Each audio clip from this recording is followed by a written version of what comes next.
Hi and welcome to the FPL Stats Fix for Game Week 28. My name is Tom Campbell. You can find me on Twitter at UtterlyTC. This video is being brought to you by FantasyFootballFix.com. Now, in this video, we're going to be looking at players that you might want to be thinking about in terms of bringing them in for the double game week in Game Week 28. So without further ado, let's get right into it.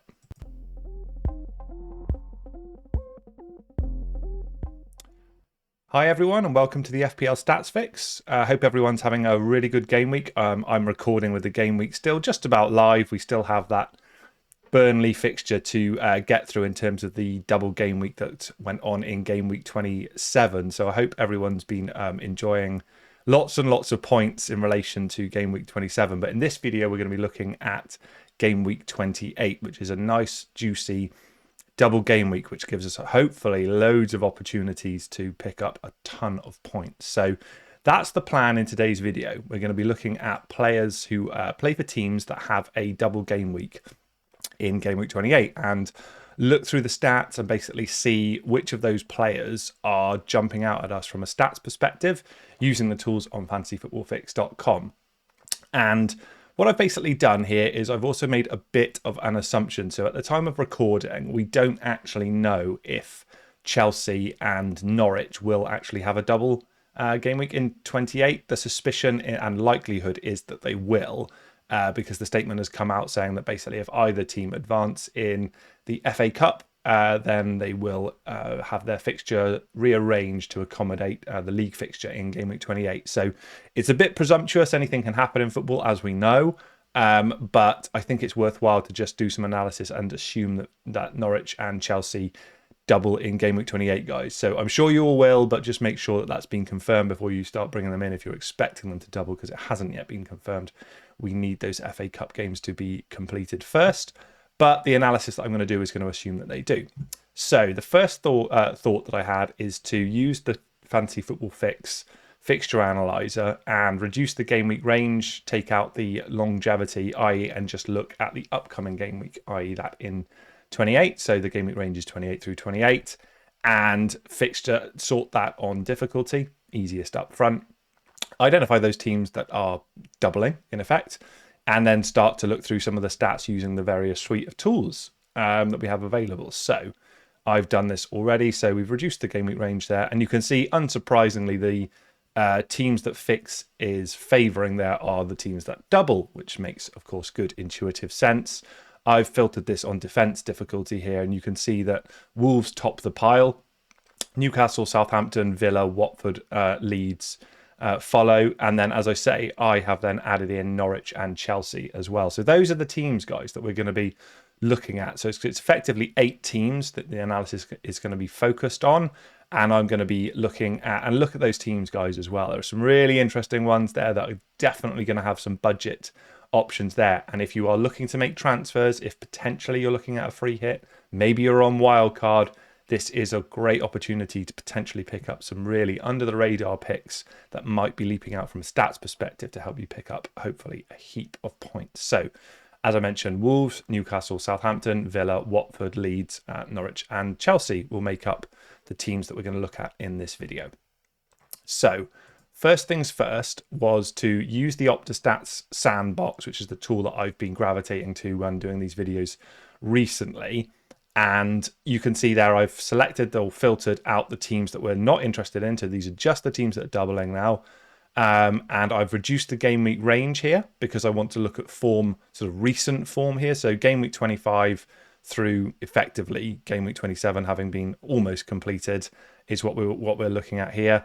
As I say, selected the teams that I'm interested in.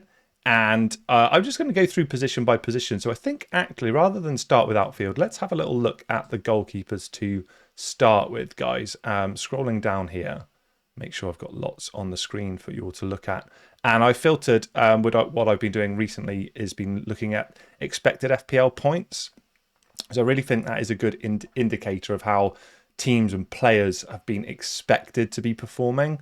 So yeah, I just found that I find that kind of a useful measure to look at. And straight away, guys, you can see there that Martin Dubravka for Newcastle, who've been really much improved under Eddie Howe. They've been on a lovely run, actually, sort of looking to pull away from that relegation battle following some signings that they made in January. And just as Ryan Fraser referred to on Match of the Day, the positive kind of morale that's around the team there. So it doesn't surprise me that actually Martin Dubravka at just 4.4 million is top of the expected FPL points returns for that particular period. And we know that Fix favours his upcoming games. Just a reminder there, guys, the Newcastle double game week is a home match against Brighton and an away match against Southampton. So really nice under the radar pick there. Great price as well at 4.4 million. There are other options, as you can see here, all of them quite affordable, really, in the grand scheme of things. Fraser Forster will be another one that will be attracting attention, I'm sure. Ben Mendy, obviously, a lot more expensive there. Now that Chelsea are, as I say, expected to double in Game Week 28, might come into the thought process, though I suspect the attention will be more on the outfielders, those guys. But in terms of that expected FPL points returns of 5.18 over the last 3 game weeks, of which he's played 3 game weeks because they didn't have a double, so 270 minutes, the most he could have played in that particular period, does leap out there. It's quite an interesting stat, actually. Just want to have a little look here. So this I thought would be quite helpful in relation to understanding some defensive recommendations as well. So I've toggled over to the teams level stats here, guys, rather than looking at players, and just expanded the range to give us a bit more of a breadth here in terms of how teams have been performing. I filtered on defending as well, and just scrolling down here, if we look at shots conceded, I'm going to filter on shots conceded. You can see that unsurprisingly, you've got those sort of juggernauts there at the top in terms of Liverpool, Man City and Chelsea. You know, in terms of Chelsea, might be thinking, okay, defensively, that might be an area I would be looking to take advantage of. Obviously, I've talked about before clean sheets being a team level metric, but we know that Southampton and Newcastle have this double, and they are comparatively high in relation to the number of shots that they're conceding in the box when compared to their peers. So I found that kind of interesting and supportive of the likes of Martin Dubravka and Fraser Forster, respectively, both, as I mentioned, priced at 4.4 million, guys. So 2 thoughts there in case that you are looking at making a goalkeeper transfer. If we move on now and have a little look at defenders instead. Now, I mentioned him last week, guys, on the FPL Stats Fix, but Timo Livramento is becoming a bit of an FPL darling at the moment. So he's that same price point there of 4.4 million. He's found his way back into the team and on playing at that right-hand fullback side. There is some ambiguity as to where Kyle Walker-Peters and Perot, I think it's pronounced, apologies if I've pronounced that incorrectly, but so there is some degree of uncertainty about the fullbacks, the amount of work that they get through in a Ralph Hasenhüttl team. But look, I mean, everything is supportive of the fact or the suggestion that he is a great FPL pickup. We know the fixtures are good. 4.4 million is an exceptional price. Even though he started at 4, it's still a bargain. Back in the team, he's back fit. The expected expected FPL points over the last handful of game weeks is right around that 7 points. He's also returned that as well, so it's backing up in actual returns as well, and he really does stand out. There are some other names here, folks, which you are more than welcome to do a bit more of a deeper dive into there. Fabian Schär picked up a nice return in the away match against Brighton for Newcastle. And again, a lovely price there. We've also seen the number of shots has been dropping in terms of the number of shots conceded here. I prefer Livramento. I think, actually, if we look at how they've been performing over a little bit of a longer period, I just think that there's more to recommend Livramento when we've actually looked at his performances over the season. But Schär, 4.3 million, great pickup, great price. As I mentioned, there are some other players here. The Aston Villa defence has been coming under a bit more scrutiny recently, though they did bounce back very, very impressively against Brighton, who've themselves been on a tougher run. So the likes of Matty Cash will be the ones that you'd be interested in there, still averaging or expecting points returns over 5, which is terrific. 5.1 million. Again, he is a player that we like as an attacking fullback in that range. So some defensive options there. For me, the standout there, guys, would be Timo Livramento. Little reminder here of the Southampton double. an away match against Aston Villa, difficult game, lots of attacking players in that team, and then that home match against Newcastle. But they should have opportunities for making those games difficult, I would say, based on how Southampton have been performing recently. So let's look at the midfield now, guys, rather than just focusing on that defensive aspect, and start to actually look at more kind of goal threat and I guess creativity as well. So we'll stick on the expected FPL points returns here. And we've talked about ZH before in the past. I think he's not a player that's frustrated because there's some uncertainty over minutes, I would guess, in that Chelsea midfield for sure. And also there's been just some inconsistent returns there. But more recently he has been playing well. So definitely something to consider if you're looking at the Chelsea assets. Joe Willock is a name I want to talk about a little bit more in some detail, actually. We're going to look at a comparison a little bit later on in the video because he's noted, as we know, as a midfielder on the FPL game, but he really does play very far advanced on the pitch for Newcastle, particularly with Callum Wilson still recovering. So he's a name that's attracting a lot of attention, obviously scored in game week 27 as well. And will be attracting prospective buyers, rightly so and understandably so, at 5.7 million. So definitely someone I would be recommending you take a look at, guys, if you're looking to supplement that midfield for double game week 28. There are some names here in the Southampton mix as well. So Stuart Armstrong, someone I've been a big fan of for a long time. I think he tends to fly under the radar a little bit in terms of his outputs, but when he's fit and available, he is an attacking player who likes to shoot from the edge of the box and get into the box, break into the box late, I should say.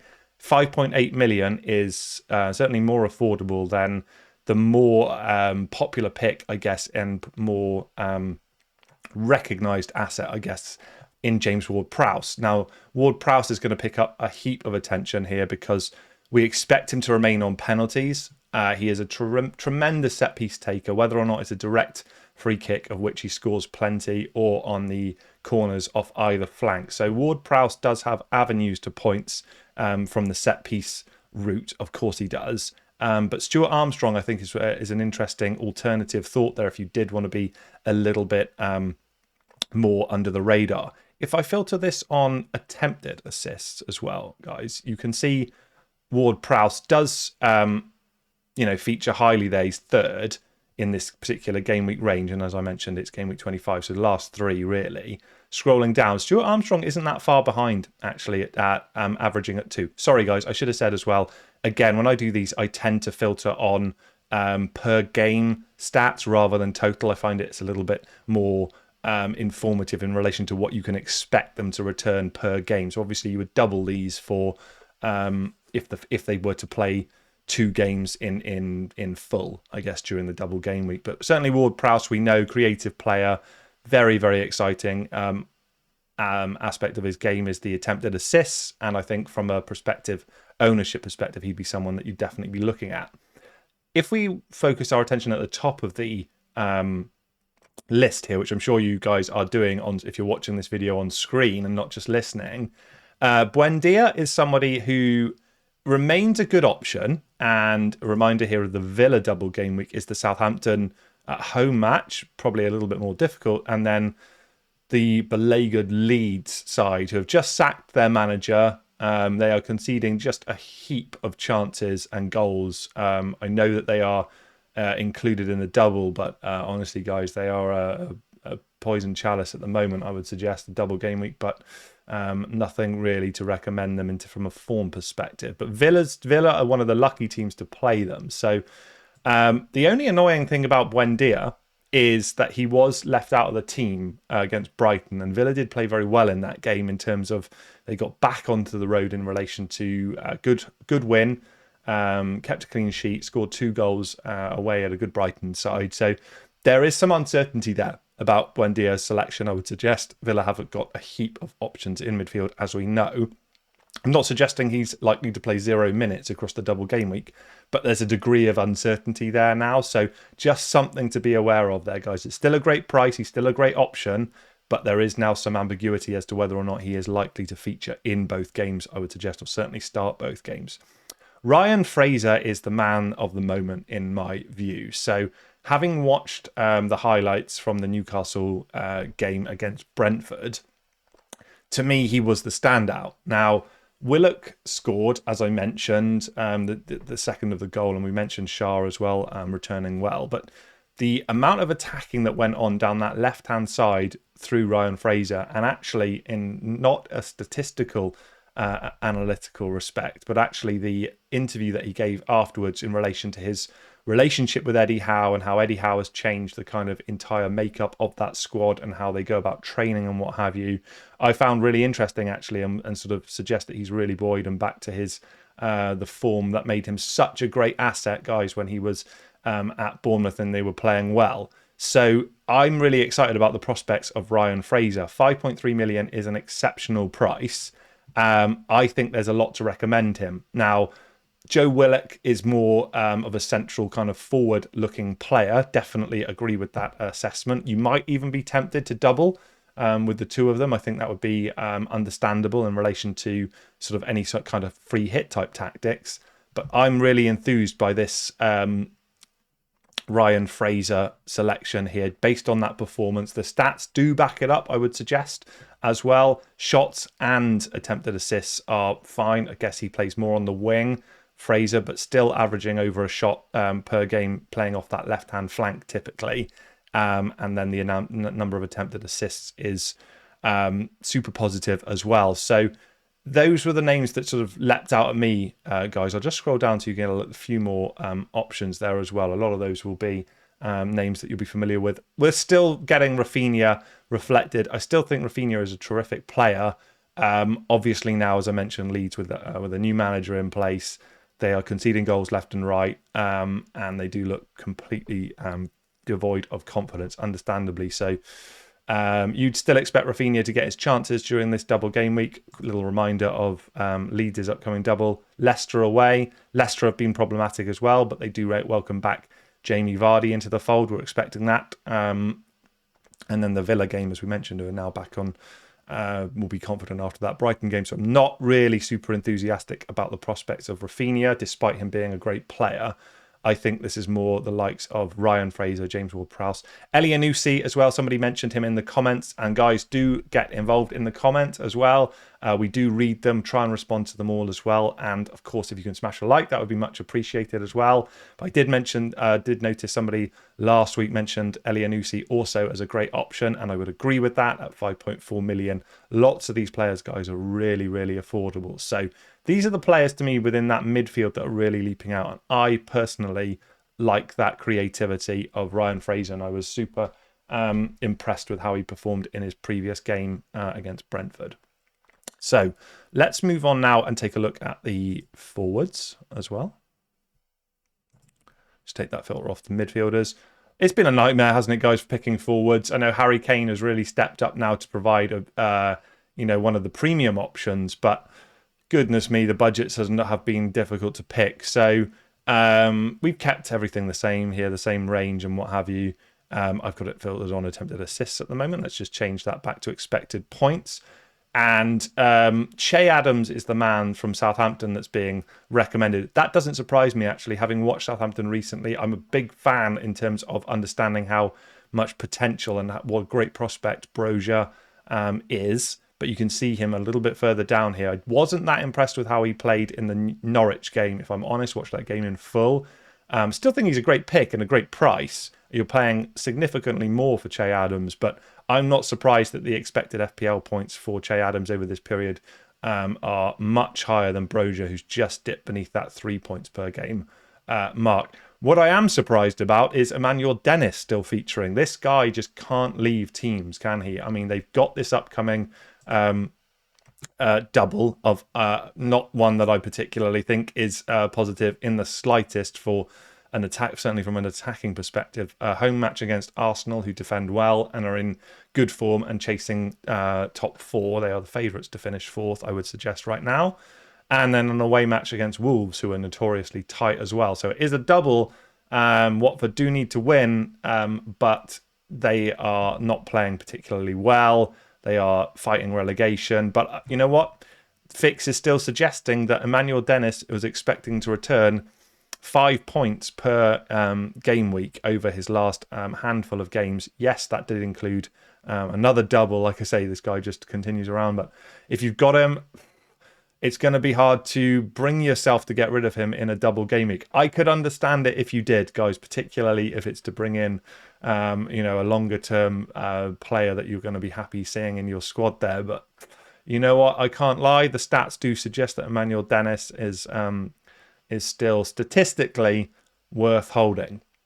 Now, Raul Jimenez was left out of the starting lineup, I believe, in the last game. And, we're getting down into this 3 points per game week, which is just not particularly exciting, as we've been seeing scores much higher than that across the entire range of other selections there, haven't we? Across defenders, goalkeepers, midfielders. Chris Wood, hopefully he'll be on the end of Ryan Fraser assist, and Joe Linton is recognised as a forward despite playing deeper and playing well actually for Newcastle as well there. So I don't think this is particularly exciting, guys, but those are the names that we're recommending there from a fixed expected FPL points returns. If we just have a look at total shots, this is total shots per game, and even this, so the volume isn't too bad, I would suggest. I always think around 4 is what you want from a forward.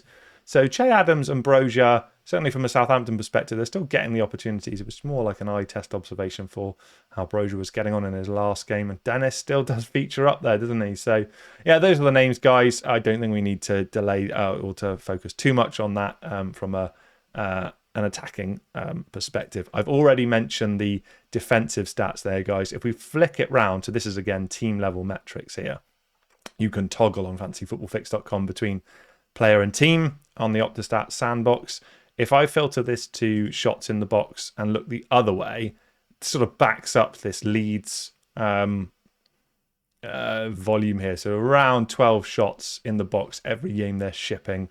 And I mentioned Wolves, didn't I? Strong defensive, but actually, they've had some tough fixtures. I believe they probably played Arsenal twice in the last few, but that's still comparable. So they're conceding a lot more shots than one would have expected there in terms of that defence being tight. So again, something to be mindful of if you are looking at bringing in Wolves defenders. So last thing I wanted to do, and I did this in the last video, well, not the last thing, like a couple of things I just want to go through now. So using the custom stats builder, I've updated the blank game week 27 table to now look at players to target for double game week 28. So I've pulled out my favorite 12 stats. There are just a heap that you can choose from, guys, if you want to, and I can make this table public. That's not a problem. You can just go to on fantasyfootballfix.com, just go to the custom stats builder and you can have a little look at public tables and it'll be there for you, and it'll be called players to target in double game week 28. I'm looking at averages per game here, and this is from the 8 teams that we're interested in again, and I suspect there will be a lot of repetition here, but we're just going to have a little look at some of the different stats actually. And if I look at attempted assists straight away, you can see that the James Ward-Prowse shout, and I did mention that Stuart Armstrong might be someone to consider as well, but if you're looking for pure creativity, Fix has this great metric here of attempted assists, not expected assists, but attempted assists, the amount of times he's actually creating or attempting to create chances, and it's over 3 a game, which is great. So James Ward-Prowse is definitely someone who'll be bringing a lot of attention, and it'll be someone that you'd be happy keeping longer term for sure as well. Now, what's interesting is immediately beneath that, we've actually got a defensive player in Matty Target. So it's just somebody that, I wouldn't have expected to have featured quite so high. You would expect that to probably be more of an advanced position, like a midfielder or potentially a forward, although we just saw how poorly the forwards have been performing. But Matty Target, now back available, could well be someone that you'd be looking to include in your team from a Newcastle defensive perspective. We mentioned their fixtures, the Brighton and Southampton fixtures, and I was quite surprised, guys, to see his attempted assist sort of rivaling James Ward-Prowse there. Alan St-Maximin is a player who finds his way into my team from a legacy pick and has been a disaster because he's been injured ever since. Not sure whether or not he's even going to feature in either of the games, guys, for the upcoming double game week, and whether or not Eddie Howe even wants to change a team that's been performing so well. So looks really disappointing. Would have been a nice option in that front line to consider, 6.9 million. But we don't know whether or not he's actually fit. He's been receiving treatment abroad in Monaco. He is now back in Newcastle, but whether or not he's going to be available for the upcoming double game weeks, pass. We need to keep an eye on that. So it's a degree of caution there. You couldn't really be confident about that right now. Elianusi, as I mentioned, as well. And of course, Ryan Fraser, again, featuring super high there. And I'm encouraged about that as well. And there are some other names there if I just scroll down. But those are the ones that are leaping out, guys. Those James Ward-Prowse. Matty Target's a really interesting one. It's the sort of thing that I think doing this analysis really does bring to bear. So if we look at expected FPL points right across the collective, there he is, my boy, Timo Livramento, again, guys. So it's such a huge number. Expected FPL points of just around 7 over this particular period. What did I look at again? Last 4 game weeks with this one as well. So I'm smiling because, as soon as he's come back into the team, he's already returning well and expecting to return well again. And there are the names that we've mentioned already. Kyle Walker-Peters, interesting comparison there. Joe Willock does feature, guys. I'm not saying it's a bad pick. I just wonder whether or not there is a discussion to be had between him and Ryan Fraser. And if it comes down to budget, I don't think you could have any qualms about going with Fraser instead. I have included some other shots here as well. So other stats, excuse me. So if we look at shots instead, and there he is, Armstrong. That like a Blue Peter moment. So Stuart Armstrong, of all the players who are doubling over the last 4 game weeks, is returning the most shots per game. Isn't that interesting, guys? 5.8 million. Awesome. So the last thing I wanted to do is, and this to me actually doesn't actually bear super difference here, because normally when I do these types of video, they do include teams like Man City's, like Man United, Liverpool, for example, where the players can be super expensive. So I have made this public, guys, budget players to target in double game week 28. So it's the same type of makeup of the table last 4 game weeks for these teams. All different positions, but I've included only players below 8 million for you guys as well. So very, very interesting there as well. And it's not actually going to omit a whole load of players, to be fair, because not many of those players are actually going to breach that. But I just thought for sort of continuity there, I'm looking at totals, which is why you can see Ings there. But that table I have made available, guys, on fantasyfootballfix.com. So do give the site a subscribe. And check that out and see whether or not there are any other players that are of interest to you. And the closing part of the video, I've been banging on about this the whole video, but I did just think, okay, let's do a quick look, guys, at a comparison between Joe Willock and Ryan Fraser. Now, I don't necessarily think it is a direct choice between the two. I do think there might even be merit in doubling up. That could be something you look at, particularly if you're looking at a free hit in double game week 28. But if you're not, and it comes down to a choice between the two, using the fixed comparison matrix, which is a great little tool that allows you to filter or to select up to 5 players here and just compare statistics. So I've set the game week range to just look at the last 2 rather than anything prior to that. And I'm looking at averages per game. We can see the price point there. Minutes is very comparable, 171, 168, not a lot in that. We know the price point, as I mentioned. And we start to, and I've just included, Fix has got this lovely feature here of showing common attack statistics. So you can go through, guys, and select like just heaps of stats if you want to, but the common attack stats are done for you. So with one click, you can actually select those, which can be really, really helpful. So minutes, kind of comparable. The edge is there given to Willock, but not a lot to read into that. FPL points, Willock's returning more over there over the last 2 game weeks as well. So he's shading that one. BPS, the underlying BPS, obviously that will be helped by his goal as well. He's shading that one as well. Goals he scored, so that's a clear win. FPL assists. So we start to see the Fraser suggestion that he's a creative player start to come into view there. Shots, fair enough. he's playing more centrally as well. So I do think that he is definitely still a very viable pick. Shots on target as well. And then we start to see the attempted assists and penalty area actions really favouring Ryan Fraser there. So it's a really interesting comparison, that one, guys.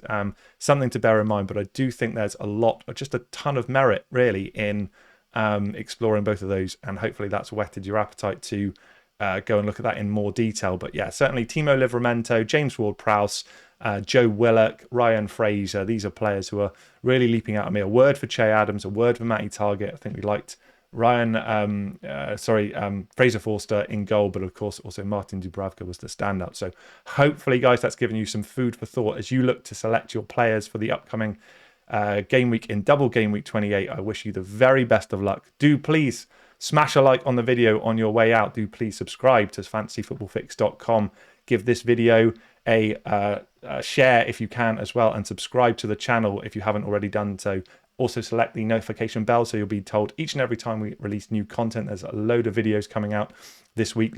Look forward to all of Ross and Eddie and Callum's videos. They have been amazing all week and they'll continue to be. So wish you the very best of luck. I hope you've enjoyed the video. Do please smash a like, and I will see you all next week. Bye-bye.